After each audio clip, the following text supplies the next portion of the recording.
Can we afford to accelerate the pace of the next energy transition? Let us start in saying yes, that it is feasible to speed up the energy transition. We have already learned some recipes to do it: policy commitment, behavioral change, clear and integral targets, scientific and ethical approach. This task will be not easy though. Let us learn which are the obstacles. Barriers of the energy transition are varied, and some of them concern the physics of new supply sources. There are also some technical barriers that concern the reshaping of an infrastructure system that is resilient and designed to handle fossil resources. Finally, the next energy transition has to address rooted socio-economic challenges such as the global access to energy. First, the energy transition from biomass to coal in late 19th century involved the replacement of 20 exajoule of primary energy. The global share of fossil fuels today is around 450 exajoule, more than 20-fold higher. We are still at the very beginning of the next energy transition. At the global level, renewable energy contribution to primary energy supply is around 14%.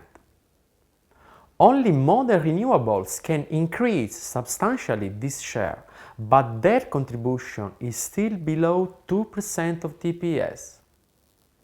This is only a tangible scale factor associated with the global pattern of the next energy transition. There will be more challenging socio-economic issues to overcome, such as the continued high inequality of energy use. A second issue is about the intermittent nature of renewable resources. The adoption of intermittent wind and solar photovoltaic generation at large scale would pose some risks on the reliability and the transmission capacity of the electric grid. This is therefore a structural problem that is not always properly considered. The existing power system has been designed to handle centralized, large and programmable generation. This is a fully vertical organization linking producers to consumers through transmission and distribution stakeholders. The introduction of a significant share of renewable energy raises the complexity, risk, and cost management of power dispatch. Indeed, renewable sources have a diffuse, distributed, and geographically constrained nature. This means that commitment in repowering should be integrated with proper rewiring of the power grid. The deployment of grid-scale energy storage systems is thus required, as well as increasing the number of interconnections to smooth down the variable generation over large areas. Eventually, scenarios with 80 or even 100% of renewable are totally unrealistic unless the energy infrastructure is changed and revamped accordingly. Finally, distributed generation is important in the case of some renewable technologies such as rooftop photovoltaic systems. Distributed generation eventually introduces the concept of energy co-provision that means the twofold role of an energy user as consumer and producer. This possibility undermines the net separation between energy sellers and buyers and poses new technical, market and legislative challenges. There is a last issue that is very important in the case of energy supply from renewable sources. In fact, high power density demand will become more and more important because of increased urbanization and industrialization patterns. Houses, cities, industries, high-rise buildings, refineries and steel mills require high power density of energy supply. Single houses may require from 8 to 70 watt per square meter of power density, but the demand from high-rise buildings can be much higher. For instance, Burj Khalifa in United Arab Emirates has a footprint of 6,000 square meter and a power density of 7,000 watt per square meter. In the absence of proper infrastructure able to concentrate and release energy at high power density, meeting the same requirements with renewable energy sources will be a difficult task. They fairly exceed values of 100 watt per square meter and are mostly in the range of 10 watt per square meter. Therefore, multi-gigawatt scale energy storage is required to overcome this gap.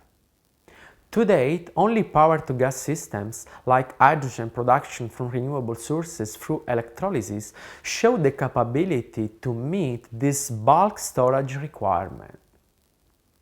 However, this technology is still at an early stage of development in terms of transmission and distribution arrangements.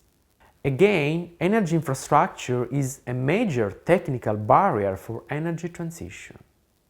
However desirable and necessary it might be, the new energy transition has to deal with the highly resilient fossil energy system that explains in some part the difficulties of a faster transition.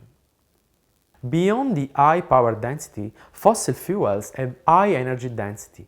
That means the amount of energy per unit of mass or volume is high. With 1 kilogram of oil, it is possible to do the work that 10 people do in 8 hours. Energy density is also an important feature for the storage and transportation of fossil resources. In addition, fossil resources are available in form of stocks that enable easy handling and management. Finally, fossil fuels are very flexible. That means they are able to provide energy in different forms, that is, chemical, thermal, mechanical, and to be used in different final uses, including transport sector. To conclude, we should recognize that fossil fuel industry has built the most impressive mass infrastructure of modern societies. The total investment has been estimated around $5 trillion to handle 30 billion barrels per year in 100 different countries and 300,000 miles pipelines. Carbon lock-in is in the economy. It is in geopolitical bargains, but it is not in the evolution of humankind. Therefore, it is needed an effort to change the way.